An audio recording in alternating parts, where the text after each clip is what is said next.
Well, hello and welcome to EDET 620 Educational Technology in the Summer 2017 edition.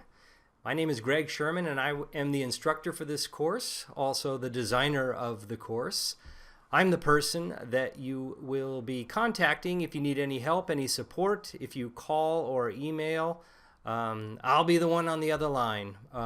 Also, I just want to say right up front that if there is anything specific that you need help with regarding technology-related issues and it's difficult for you to resolve them with email or phone, I am happy to come into the computer lab in Peters Hall, make an arrangement with you to try and help you overcome any barriers. I do, however, know that a good number of you had me as a professor for course EDET 454, and so I am very confident that at least half the class probably will not need any more technical guidance and support, just the will to pursue through a collection of what I think are very interesting and very creative projects. So what I'd like to do right now is just provide you with an overview of the course website so that you can get started as soon as possible developing your materials and just having a really great creative 5 weeks of learning. So let's go ahead now and look at the website. Let me give you a tour here. First of all, you'll notice on the home page here there is a button, the Course Big Picture Intro. I will have a button every week that will direct you to the beginning of that week's activities. So you'll notice if you click on that button, it takes you to the web page that introduces this particular course. It's information, graphics, and usually some embedded videos. I'll go back to the home here.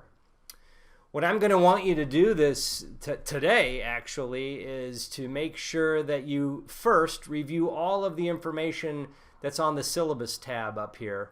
First of all, I do want to point out that this entire website is created using a product called Weebly, and that's important for you because you're going to be also creating your course projects in a website that you develop in this tool as well. So what I'd like you to do to begin the course, instead of clicking on the course big picture, is actually to review the syllabus information. I present general information about me and about my contact information, a course overview and how the course is going to be graded. All projects are due Friday, July 28th at midnight. I'm going to change this on the syllabus. I'm going to fix that. It's on the calendar. I'll show you that in a moment. There's information about me using a product called Spark Pages, which some of you are familiar with already. And for those of you that aren't, it's a really exciting and fun, easy to use tool to help you communicate some information in a multimedia way. You're going to be developing one of those for your website.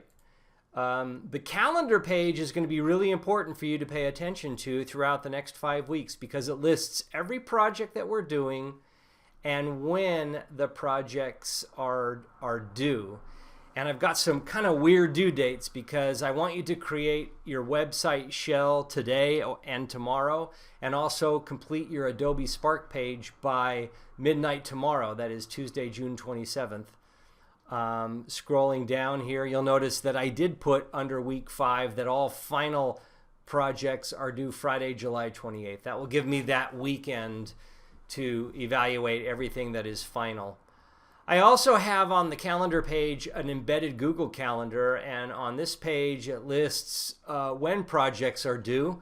You'll notice, however, that there are 2 projects due on Tuesday at midnight, but they're actually listed on the calendar for Wednesday at 12 a.m. That's because that's kind of the way it worked out when I was adding them to the calendar. You can list all the due dates by using the Agenda tab, and you can click on that and see exactly what the details are. You can also copy these due dates to your calendar, to your own Google Calendar if you have one. So that's just a little aid for you to keep track of your work this semester. Also, I've got some information in the syllabus about graduate student success and how this course might be a little bit different from courses you've had in the past that were at the undergraduate level. I have certain reading and writing expectations that are appropriate for graduate students, and if you take a moment to read through this, you'll have a better understanding of what I expect when I read your materials. All of the course projects are listed under the projects menu, and as you go through this, they're organized sort of by week. So I have sub-menus for each of those. This week, you're going to review some information on the big picture and course intro, and then you'll dive into the week 1 teaching support website, and you'll start with the top project, the introduction, which will include this very video on there. So as well as a link to all of the projects for the week. So read through that carefully. I have a library of resources that I'll be using. I have some notes and readings that are referenced throughout the course.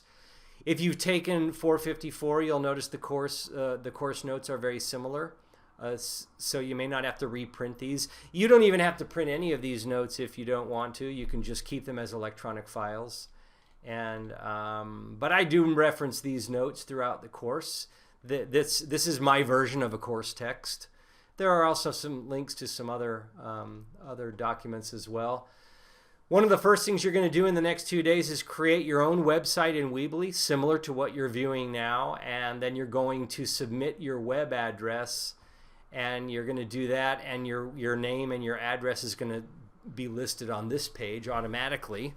I'm using some Google form tools to make that happen. There's nothing listed yet. But once you submit that, then you and I will be able to access not only your course website from this page, but also any other students in this class. So this is an important page, and I go to it all the time. And finally, I wanted to point out that you can access course grades by clicking on the D2L button at the top of the page or of the menu right there. Okay.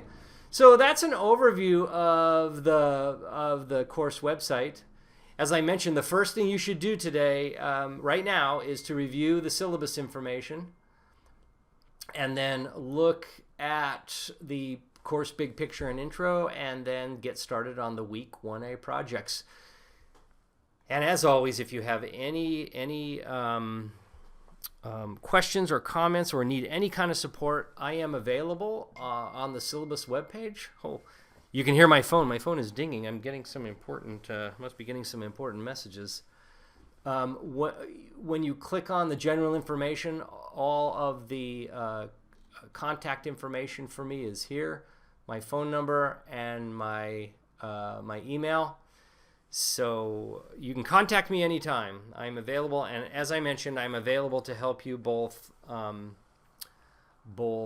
virtually, as well as I can arrange for any kind of office hour if you need that kind of help or support. So please don't hesitate to reach out if you have any questions. So anyway, I look forward to working with you over the next 5 weeks. This is a really fun, really creative class, I think.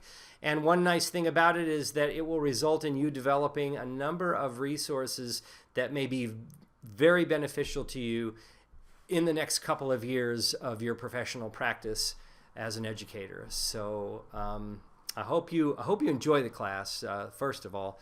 And second, I hope and I know that you're going to learn some important things.